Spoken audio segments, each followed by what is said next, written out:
Xo'jalik yetakchisi donliqli Sharif Hafizov maxsus chaqirtgan xormeyster ham baletmeysterlarning o'zlaridan professional darajada dars olib baxtga erishgan yigit ham qizlar bugun endi yoshlari 70 ga yetib kelishi ovul og'aylari ham opalari.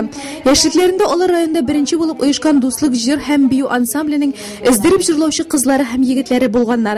Hamma bugunda ular sahnada bu yil yubiley chorasi o'ng'ayindan.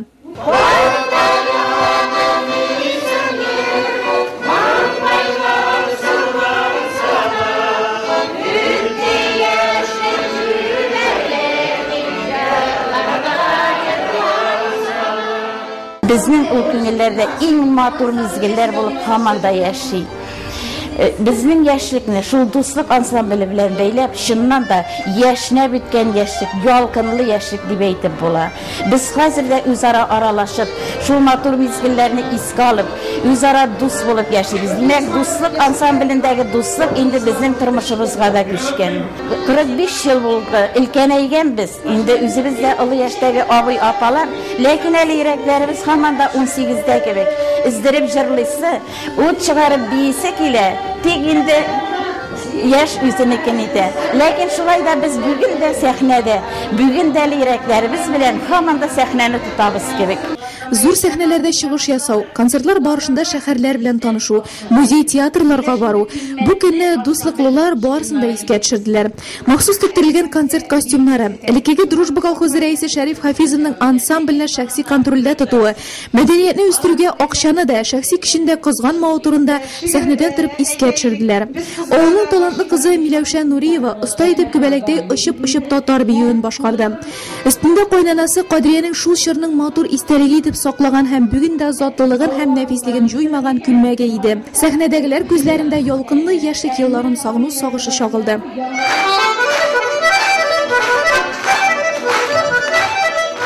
Ötken yaşlık izlerinden Yugarı Nurlat Medeniyet Yurtunda uzgan şara biride daimi uzuşu medeni kişilerinin birisiydi. Tematikası ise elik kişi medeniyetini üstürü yaşlarına terbiyelev. Busu ise toğunda tirenrek mağnaya iya buldu. Konuları bilen yaş bulup kolgan hemşeşlerine bez sorsa da sahnege bir taraf bulmagan ülkenler örneğinde yaş buğunu terbiyelev idi. Biz indi köbrek Fevziye apa bilen ilimtede turib birge işleybiz. Ol indi bizning ssenarist olarak da ondan soň köp kişilerimiz bizning Fevziye apa bilen birlikte işlenildi. Indi kilim-bikeler beygesi desinmi? Yaşasın jirde toylar, Hanbike, Hansultanlar. Ondan bizning ansamblning bu yıl 45 yıllığı ansamblning uyuşkanına ol bizning 25 yıllığı da uzdu.